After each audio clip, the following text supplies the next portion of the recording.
دو آدمیوں کو حکم ہوگا جہنم میں ڈال، ایک دوڑ لگا دے گا اور ایک تھوڑا سا جا کے پیچھے مڑے گا، پھر اگر جاوے گا پھر اینج بیٹھے، تو اللہ تعالیٰ فرمائیں گے ان دونوں کو بلاؤ، دونوں آ جائیں گے۔ تو اللہ کہیں گے ہمیں تو دوڑ کیوں لیتا نہیں پتا گوا کھلوتے کیوں دوڑے ہیں؟ وہ کہے گا یا اللہ ساری زندگی تیری کوئی نہیں مانی، میں نے کہا آج ہی مان لوں شاید تو مہربان ہو۔ اچھا دوسرے سے کہے گا تو پیچھے مڑ مڑ کی وے نہ ہو، وہ کہے گا یا اللہ تیرے نیک بندوں سے سنا تھا تو بڑا مہربان غفور و رحیم ہے، تو میں پیچھے مڑ مڑ دیکھتا تھا کہ ابھی مجھے واپس بلائے گا، ابھی مجھے واپس بلائے گا۔ تو اللہ تعالیٰ فرمائے گا تم دونوں نے مجھے خوش کر دیا، جاؤ جنت۔ تو بہانے جنتی جا رہے ہوں گے، ادھر جہنمی کھڑے ہوں گے، تو ایک آدمی کہے گا بھائی صاحب ہاں جی جنتی آپ مجھے پہچانتے ہو؟ کہا وہ ایک دن آپ کو وضو کی ضرورت پڑی تو آپ کے پاس پانی نہیں تھا، میں نے آپ کو وضو کرایا تھا، تو میری سفارش کرتے ہو؟ وہ کہے گا یا اللہ اس نے مجھے اپنی ایک نیکی یاد دلائی ہے، میرا جی نہیں چاہتا کہ میں چلا جاؤں یہ جہنم میں جائے۔ تو اللہ تعالیٰ فرمائیں گے چل اس کو لے چل۔ اویس کرنی کا نام آپ نے سنا؟ ان کے بارے میں اللہ کے نبی نے فرمایا حضرت عمر سے، اویس عمر تیرے دور میں ایک شخص آئے گا مدینے سے، اس کا نام ہوگا اویس بن عامر، قبیلہ ہوگا مراد، اور اس کی شاخ ہوگی قرن، جس کو ہم کہتے ہیں اویس کرنی، اس کی شاخ ہوگی قرن، رنگ کا ہوگا کالا، قد ہوگا درمیانہ، اور ایک سفید نشان اس کے جسم پر ہوگا۔ جب وہ آئے تو تم نے اور علی نے دونوں نے اس سے دعا کروانا۔ میرے رب کی قسم علی اور عمر کو اویس کی دعا کی حاجت کوئی نہیں تھی، ایک پیغام امت کو دینا تھا، ایک پیغام دینا تھا، جس لیے یہ اس سے دعا کروانی اس لیے کہ اویس نے ماں کی خدمت کر کے اللہ کو اتنا خوش کر دیا ہے، وہ جب ہاتھ اٹھاتا اللہ اس کے ہاتھ خالی نہیں لگتا۔ یہ ماں کا مقام ہائی لائٹ کرنے کا۔ 3 سال پہلے میں اویس کرنی کے گاؤں گیا جہاں وہ پیدا ہوئے، ان کے خاندان سے ملا، ان کے لوگوں سے ملا۔ کالے پہاڑ ہیں، اس میں چھوٹی سی بستی ہے جس میں وہ پیدا ہوئے تھے، اب بھی وہاں کرنی لوگ ہیں۔ عمر رضی اللہ عنہ کا دور آیا، ہر سال حج کرتے تھے، اویس اویس اویس نہیں ملا۔ ایک سال سارے حاجی لائن حاضر کر دی، کھڑے ہو جاؤ، بھائی سب بیٹھ جاؤ، یمن والے کھڑے رہو، بہت سارے لوگ کھڑے ہو، سارے بیٹھ جاؤ، مراد والے کھڑے رہو، تھوڑے سے رہ سارے بیٹھ جاؤ، کرن والے کھڑے رہو۔ تو ایک آدمی بچا، صرف ایک، تو آپ نے فرمایا تو کرنی ہے کہ جی؟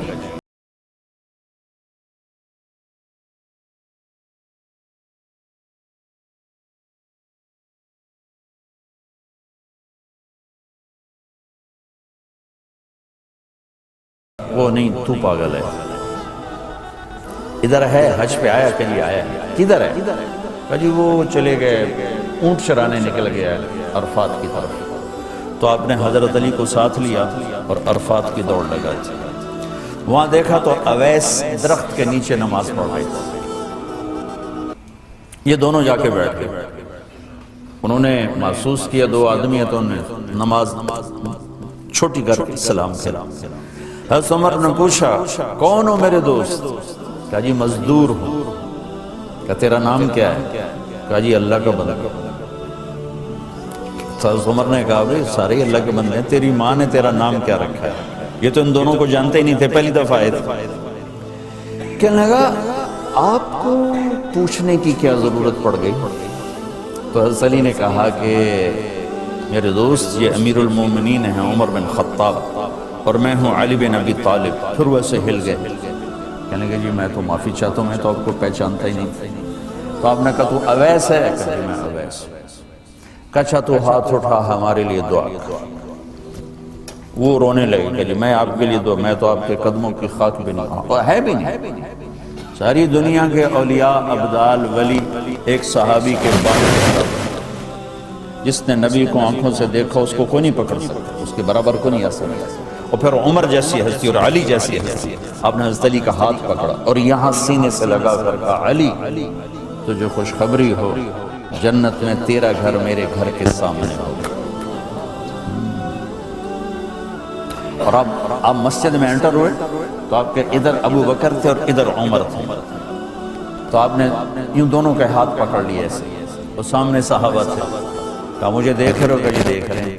آپ نے کہا قیامت کے دن میں اس طرح اٹھوں گا کہ میرے دائیں طرف ابو بکر ہوگا اور بائیں میرے عمر ہوگا، اور ہم ایسے تینوں اکٹھے قیامت کے دن اٹھائے جائیں۔ اور آپ نے کہا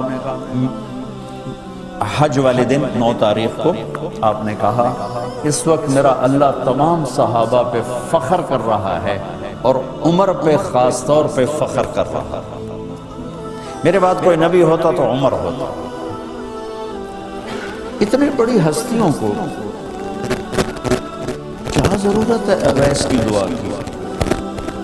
ماں کا مقام بتانے کے لیے یہ ساری بات آپ نے فرمائی، دعا کروانی ہے کہ اس نے ماں کی خدمت کر کے وہ کر دیا ہے کہ جب ہاتھ اٹھاتا ہے، یہ مقام جہاد سے نہیں ملا، تبلیغ سے نہیں ملا، ذکر سے نہیں ملا، تہجد سے نہیں ملا، تلاوت سے نہیں ملا، حج سے نہیں ملا، عمرے سے نہیں ملا، خرچ سے نہیں ملا، خیرات سے نہیں ملا، سخاوت سے نہیں ملا، جان دینے سے نہیں ملا، یہ ماں کی خدمت سے مقام ملا کہ عمر اور علی جیسوں کو کہا جا رہا ہے دعا کروانا اس سے، اور وہ رو رہے ہیں کہ میں تھوڑا نوکر، میں میری مجال میں تھوڑے واسطے، کہا بھائی اللہ کے نبی نے فرمایا تھا، اللہ کے نبی نے فرمایا تھا کہ دعا کروانی، تو دعا کروائی، ان دونوں نے حضرت اویس سے دعا کروائی۔ حضرت عمر نے فرمایا میرے پاس رہو گے؟ کہ نہیں میں آپ کے پاس نہیں رہوں گا۔ کہاں رہو گے؟ کہا میں کوفے رہوں گا۔ تو آپ نے فرمایا کوفے کے گورنر کو خط لکھ دوں؟ تو کہا جی نہیں میں تو عام لوگوں میں رہوں گا، خط نہیں لکھنا۔ اگلے سال حج پہ لوگ آئے تو اپنے وہاں کے سردار سے پوچھا ابے کوئی اویس کی خیر خبر؟ کہا جی بہت برے حال ہے۔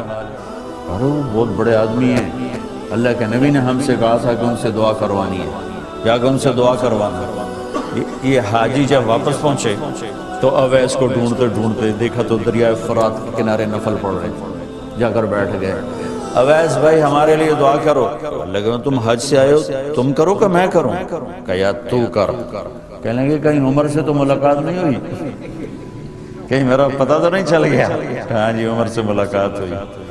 تو ان کے لیے دعا کی اور اپنا بوریا بستر اٹھایا اور کوفہ چھوڑ کے بصرے چلے گئے کہ اب میری یہاں مشہوری ہو جائے گی شہرت سے بچنے کی۔ اب ایک اور حدیث سنیں، میرے نبی نے فرمایا کہ جب لوگ جنت میں جا رہے ہوں گے، اویس بھی جا رہا ہوگا، دروازے کے قریب اللہ فرمائیں گے باقی سب کو جانے دو، اویس کو روک لو۔ تو وہ اویس پریشان ہو جائیں گے کہ بوئے پہ آتے کیوں رکاوٹ بن گئی، دروازے پہ آگے کیا رکاوٹ ہو گئی؟ تو کہیں گے یا اللہ آپ نے مجھے کیوں روکا ہے؟ تو اللہ تعالیٰ فرمائیں گے پیچھے دیکھو، پیچھے دیکھیں گے تو جہنم کے لوگ کھڑے ہوں گے، مجرم۔ کہیں گے اویس تو نے مجھے خوش کیا ماں کی خدمت کر۔ کیا کہا؟ ماں کی خدمت کر کے۔ جو بیچاری مائیں ذلیل ہو رہی ہو، یہاں زیادہ ہوتی ہیں، پاکستان میں کم ہوتی پر ہوتی وہاں بھی۔ اسی سفر میں کتنی ماؤں کے اتنے پرچے آئے کہ میرا بیٹا شراب پیتا اور پھر مجھے گالیاں نکالتا، بھر گئے میری جیبیں پرچوں سے، کیونکہ مستورات بھی بیان میں آتی تھی۔ تو ہر بیان میں کوئی نہ کوئی پرچہ آیا ہے کہ میرا بچہ مجھے گالیاں نکالتا ہے، شراب پیتا ہے، زنا کرتا ہے، پھر مجھے گالیاں نکالتا ہے۔ تو یہاں زیادہ ذلیل ہے، ہمارے ہاں بھی کوئی کم ذلیل نہیں ہے، کوئی قسمت والی ماں ہے جس کو فرما بردار اولاد ملتی ہے۔ تو اللہ فرمائیں گے اویس تو نے مجھے بہت خوش کیا ماں کی خدمت۔ دیکھیے جہنم کے لوگ کھڑے ہیں تو انگلی کا اشارہ کرتا جا، جدھر جدھر تیری انگلی کا اشارہ ہوگا ادھر ادھر لوگوں کو جہنم سے نکال کے جنت میں ڈال دوں۔ آج میں تیری طفیل لاکھوں آدمیوں کو جنت میں پہنچاؤں گا۔ عدد ربیہ و مدر، لاکھوں کا لفظ نہیں آتا، ربیہ و مدر عرب کے دو قبیلے اپنی تعداد میں سب سے زیادہ تھے، تو اللہ تعالیٰ کہیں گے اویس آج تیری طفیل جتنا ربیہ اور مدر دو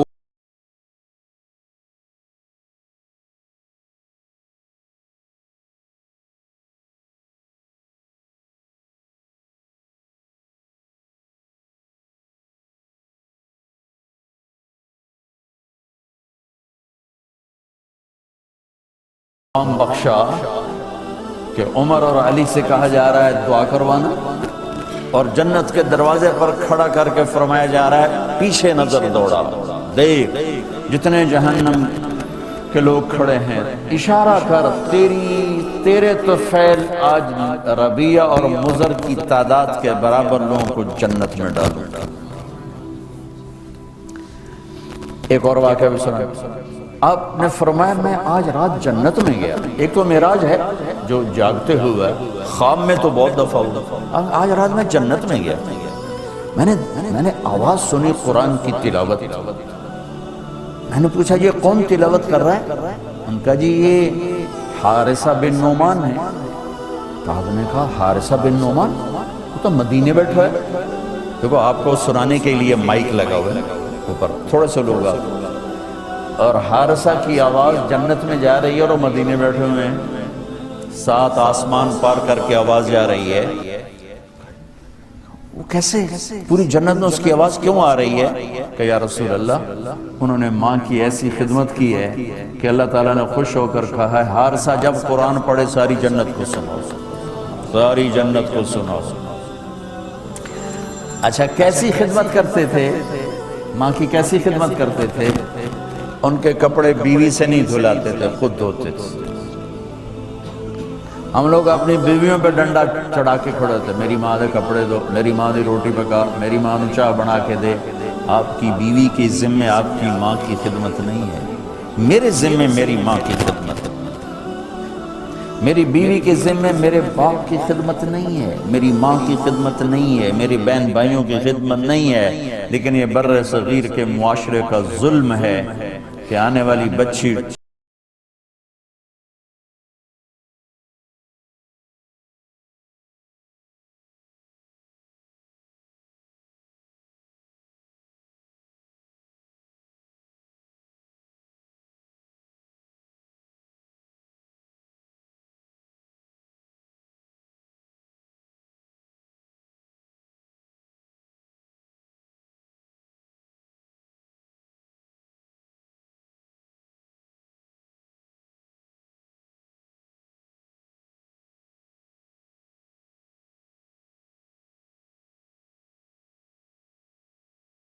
میں پلیٹ میں رکھ کر ماں کو سامنے بٹھا کر خود کھلاتے بھی خود، اور ماں کو تیل لگاتے، کنگھی کرتے، جوئیں نکالتے،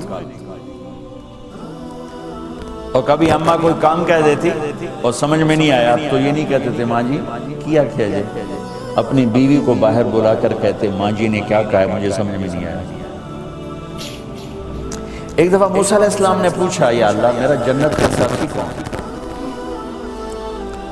تو موسیٰ علیہ السلام نے فرمایا فلاں قصائی تیرا جنت کا ساتھی۔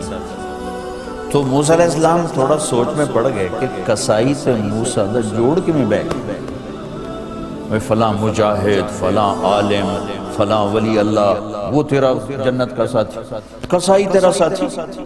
تو موسیٰ علیہ السلام نے پتہ پوچھا اور پہنچ گئے، تو وہ گوشت کی دکانوں میں ایک دکان اس کے بیچ میں بٹھا چوکڑی مار کے تھا اپنا بیچی جاندہ تھے، ٹکی جاندہ ہے، کوئی موسیٰ علیہ السلام کو اسپیشل چیز نظر نہیں آئی۔ جب شام کو وہ چلنے لگا، جب وہ اس کا گوشت ختم ہو گیا تو اس نے ایک ٹوٹا تھیلے میں ڈالا اور چل پڑا، موسیٰ علیہ السلام بھی ساتھ چل پڑا۔ وہ گھر پہنچا تو موسیٰ علیہ السلام نے کہا میں آ جاؤں؟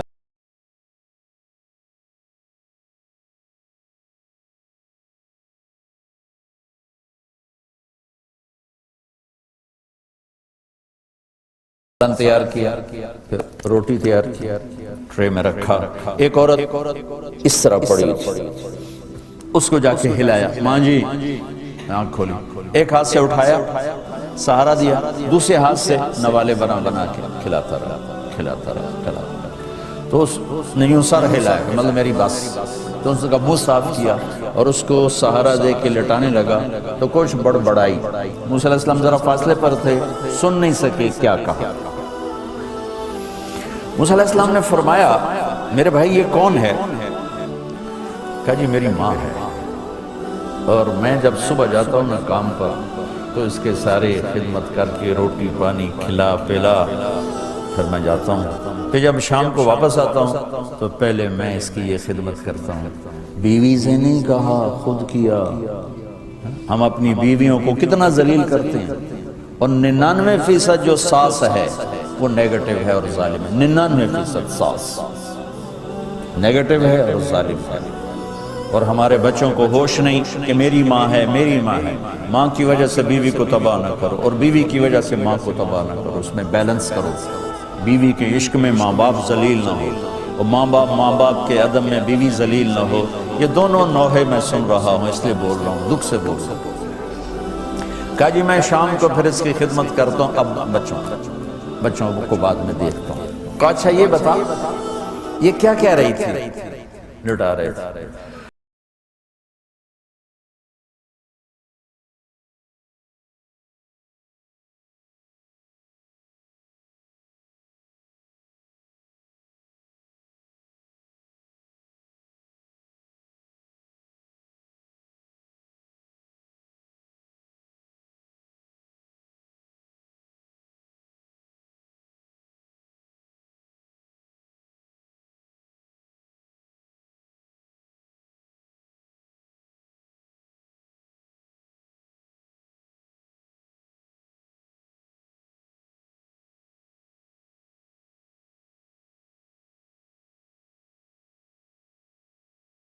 بچہ پڑے گا وہ اتنا طاقتور ہو کے ماں باپ کو لگے گا اگر وہ فوت ہو چکے ہیں. کہ ہمارے ہاں تو قرآن بھی مل جاتے ہیں نا جی، مدرسوں میں چلے جاؤ جی قرآن دے بھائی، لو جی 100 قرآن لے جاؤ، لو جی 50 قرآن لے جاؤ. اتنی حماقت ہے. مولوی صاحب ذرا چھوڑا نو گل دے جی ماں جی واسطے قرآن پڑھانا. چھوڑا دی ماں تو نہیں مری، میری ماں مری.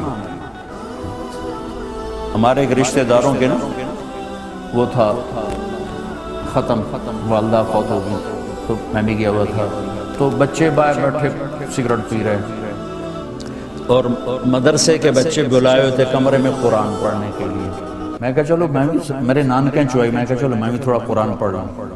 میں جا کے قرآن کھول کے پڑھنا شروع کر دیا. تھوڑی دیر بعد مجھے محسوس ہوا کہ یہ بچے قرآن نہیں پڑھ رہے. میں نے جب دیکھا تو وہ نیچے ایک چھوٹا سا ریڈیو پڑا تھا، اس میں انڈیا پاکستان کا کرکٹ میچ ہو رہا تھا، اس کی کمنٹری چلتی اور وہ سارے وہ سن رہے تھے. اور جب ان میں سے کوئی آ جاتا تو شروع ہو جاتے ذالک الکتاب لا ریب فیہ ھدی للمتقین الذین یؤمنون بالغیب. جب وہ چلے جاتے کیڑا آؤٹ ہوئے، کتنے سے کور ہوئے. 1 گھنٹہ یہ تماشا ہوتا رہا اور میں بیٹھا دیکھتا رہا. 1 گھنٹے بعد جا کر کہنے کہ قرآن مک گیا، وہ کمنٹری مک گئی آئی تھی. ہوں کی ثواب گیا اما نو؟ کمنٹری دا ثواب گیا، قرآن دا ثواب تا نہیں گیا. کیونکہ اس پاگل نے خود ماں کے لیے پڑھنا تھا، اس نے ماں کے لیے بھی کرائے پہ قرآن لے.